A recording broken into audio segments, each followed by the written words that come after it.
ಶ್ರೀ ಗುರು ಬಸವಲಿಂಗಾಯ ನಮಃ.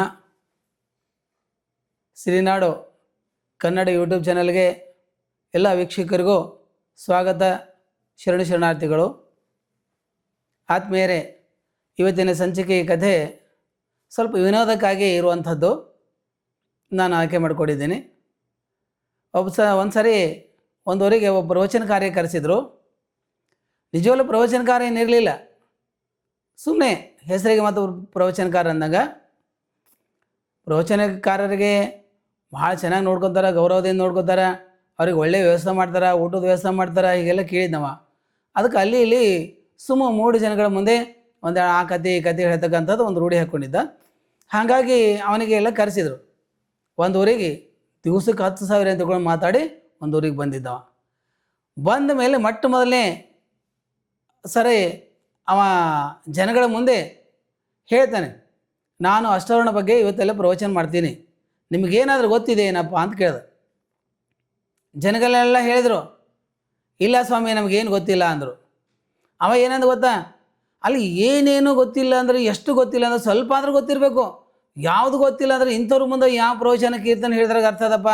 ಸಾಂಬ ಜೈನ ಪಾರ್ವತಿ ಪತಿ ಹರ ಹರ ಮಹಾದೇವ ಒಂದು ಜಯಘೋಷ ಮಾಡ್ದೆ, ಬಿಟ್ಬಿಟ್ಟ. ಅರೆ ಜನ ಅಲ್ಲಂದ್ರು ಏನು ಏನು ಹೇಳಿಲ್ಲ, ಹೋದ ದಿವ್ಸಕ್ಕೆ 10,000 10 ಮಾತು ಕೂಡ ಹೇಳಿಲ್ಲ. ನೋಡೋಣ ಮರುದಿನ ಆದರೂ ಎಲ್ಲರಿಗೂ ಗೊತ್ತದ ಅಂತ ಹೇಳೋಣ, ತಾನೇ ಹೇಳ್ತಾನೆ ಅಂತ ತಿಳ್ಕೊಂಡು ಮತ್ತು ಮಾರನೇ ದಿನ ಎಲ್ಲರೂ ಸಂಜೆ ಹೊತ್ತಿಗೆ ಸೇರಿದರು.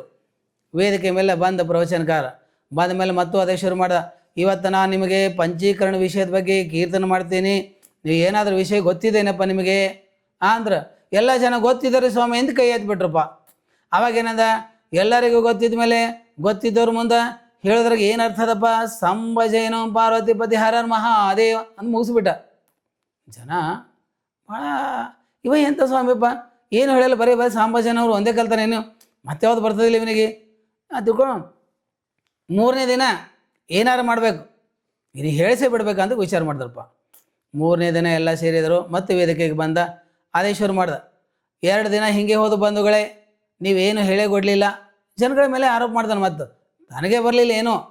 ಆವಾಗ ಇವತ್ತು ನಾನೇ ಹೇಳ್ತೀನಿ, ಪಂಚಾಚಾರ ವಿಷಯದ ಬಗ್ಗೆ ಅಥವಾ ಆಧ್ಯಾತ್ಮಿಕ ವಿಷಯದ ಬಗ್ಗೆ ಮಾತಾಡ್ತೀನಿ, ನಿಮಗೇನಾದರೂ ಗೊತ್ತದನ.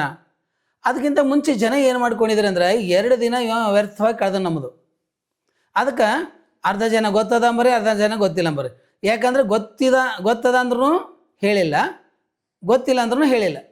ಅದಕ್ಕೆ ಈಗ ಏನು ಮಾಡ್ಯಾರಿ, ಹೆಣ್ಮಕ್ಳೆಲ್ಲ ಗೊತ್ತದ ಅಂತ ಹೇಳ್ಯಾರಿ, ಈ ಕಡೆ ಗಂಡು ಮಕ್ಕಳೆಲ್ಲ ಗೊತ್ತಿಲ್ಲ ಅಂತ ಹೇಳ್ಯಾರ. ಆವಾಗ ತಾನೇ ಹೇಳ್ತಾನಂತ. ಸರಿ ಅಂದ್ಕೊಂಡು ಎಲ್ಲ ಸಭಾ ಸೇರ್ತು. ಮತ್ತೆ ವೇದಿಕೆಗೆ ಬಂದ ಪ್ರವಚನಕಾರ ಬಂದ ಮೇಲೆ ಕೇಳ್ದ, ಇವತ್ತು ನಾನು ಇಂಥದ್ರ ಬಗ್ಗೆ ಹೇಳ್ತಾ ಇದ್ದೀನಿ, ನಿಮ್ಗೇನಾರ ಗೊತ್ತದೇನೋ. ಈ ಕಡೆ ಹೆಣ್ಮಕ್ಳೆಲ್ಲ ಗೊತ್ತದ್ರಿ ಸ್ವಾಮಿ ಅಂತ ಕೈ ಎತ್ಬಿಟ್ರು, ಈ ಕಡೆ ಗಂಡು ಮಕ್ಕಳೆಲ್ಲ ನಮ್ಗೆ ಗೊತ್ತಿಲ್ಲರಿ ಸ್ವಾಮಿ ಅಂತ ಕೈ ಎತ್ಬಿಟ್ರು. ಅವಾಗ ಅವ ಏನನ್ಬೇಕು ಹೇಳ್ತಾನಂದ್ರೆ, ಹೇಳಿಲ್ಲ, ಯಾರಿಗೆ ಗೊತ್ತದನೋ ಅಂಥವ್ರೆಲ್ಲ ಗೊತ್ತಿಲ್ಲದವ್ರಿಗೆ ಹೇಳ್ಕೊರಪ್ಪು, ಸಾಂಬ ಜನ ಪಾರ್ವತಿ ಪತಿ ಹರ ಹರ ಮಹಾದೇವ ಅಂತ ಮುಗಿಸ್ಬಿಟ್ಟಂತ. 3ನೇ ದಿನಕ್ಕೆ ಹಿಂಗೆ ಮಾಡಿ ಮುಗಿಸ್ಬಿಟ್ನಂತ. ಆದ್ರೆ ಹೇಳ್ತಕ್ಕಂಥ ಉದ್ದೇಶ ಅಂದ್ರೆ ಏನು, ಪ್ರವಚನದ ವಿಷಯ ಮಾಡಬೇಕಾಗಿತ್ತಂದ್ರೆ ಅಧ್ಯಯನ ಮಾಡಲಾರ್ದೆ ಬರೋದಿಲ್ಲ. ಪುರಾಣ ಕಥೆಗಳು, ಅಂತಿಂಥ ಕಥೆಗಳು, ರಂಜನೆ ಕಥೆಗಳೆಲ್ಲ ಹೇಳ್ಬೋದು, ಆದರೆ ಪ್ರವಚನಕ್ಕೆ ನಿಜವಾಗ್ಲೂ ಕೂಡ ಆಧ್ಯಾತ್ಮಿಕದ ವಿಷಯ ಬಗ್ಗೆ, ಧಾರ್ಮಿಕ ವಿಷಯದ ಬಗ್ಗೆ ಸರಿಯಾಗಿ ಅಧ್ಯಯನ ಮಾಡಿರ್ಬೇಕಾಗ್ತದೆ. ಅಂಥವ್ರು ಮಾತ್ರ ಸಮಾಜದ ಮುಂದೆ ಒಂದು ಪ್ರವಚನ ಹೇಳಿದರೆ ಅಲ್ಲಿ ಪರಿಣಾಮ ಆಗ್ತದೆ, ಪ್ರಭಾವ ಆಗ್ತದೆ. ಆದ್ದರಿಂದ ಬಂಧುಗಳೇ, ಇಂಥ ಡಾಂಬಿಕ ಜನರನ್ನು ನಾವು ನೋಡಿ ಮಾಡಿ ಗುರುತಿಸಬೇಕು. ಸುಮ್ಮನೆ ಎಷ್ಟೋ ಜನ ಸಮಾಜದಲ್ಲಿ ಸಿಗ್ತಾರೆ, ಏನೇನೋ ಮಾಡ್ಕೊಂಡು ಸಿಗ್ತಾರೆ. ಅದಕ್ಕೆ ಅಂಥವ್ರನ್ನೆಲ್ಲ ನಾವು ನೋಡಬಾರ್ದು, ಅವ್ರನ್ನೆಲ್ಲ ಸರಿಯಾಗಿ ನೋಡಿ ಮಾಡಿ ನಮ್ಗೆ. ಯಾಕೆಂದ್ರೆ ಒಬ್ಬರನ್ನ ಇಷ್ಟು ಊರು ಜನ ಎಲ್ಲ ಕೂಡಿ ಖರ್ಚು ಮಾಡಿರ್ತಾರೆ, ಏನಾದರೂ 4 ಜನರಿಗೆ ಉಪಯೋಗ ಆಗಬೇಕು, ಒಳ್ಳೇದಾಗಬೇಕು, 4 ಒಳ್ಳೆ ಮಾತು ಕಿವಿ ಕೇಳಿಸ್ಬೇಕು, ಆ ರೀತಿಯಾಗಿರ್ತಕ್ಕಂಥ ಹೇಳುವವರನ್ನು ಕರೆಸಬೇಕು. ಸುಮ್ಮನೆ ಇವತ್ತು ನಾಳೆ ನಾವೆಲ್ಲ ಸುಮ್ಮನೆ ನಮ್ಮ ಮನೋರಂಜನೆಗಾಗಿ ನಾವು ಎಷ್ಟೋ ದುಡ್ಡು ವ್ಯರ್ಥ ಮಾಡ್ತಿದ್ದೀವಿ. ಇವತ್ತಿನ ಯುವ ಜನರಿಗೆಲ್ಲ ಒಂದು ಒಳ್ಳೆಯ ಸಮಾಜದಲ್ಲಿ ಪ್ರಜ್ಞೆ ಕೊಡಬೇಕು, ಒಂದು ಮೌಲ್ಯಗಳನ್ನು ಬಿತ್ತಬೇಕು ಅಂತ ದಿಶೆಯಲ್ಲಿ ನಾವೆಲ್ಲ ಪ್ರಮುಖರು, ಊರು ಹಿರಿಯರೆಲ್ಲ ವಿಚಾರ ಮಾಡಿದ್ದೆ. ಆದರೆ ನಿಜವಾಗ್ಲೂ ಕೂಡ ಸಮಾಜದಲ್ಲಿ ಸುಧಾರಣೆ ತರಲಿಕ್ಕೆ ಸಾಧ್ಯ ಇದೆ ಅಂತಕ್ಕಂಥ ವಿಚಾರವನ್ನು ಹೇಳ್ತೀನಿ. ಅದಕ್ಕೆ ಎಲ್ಲರಿಗೂ ಶರಣಾರ್ಥಿಗಳು.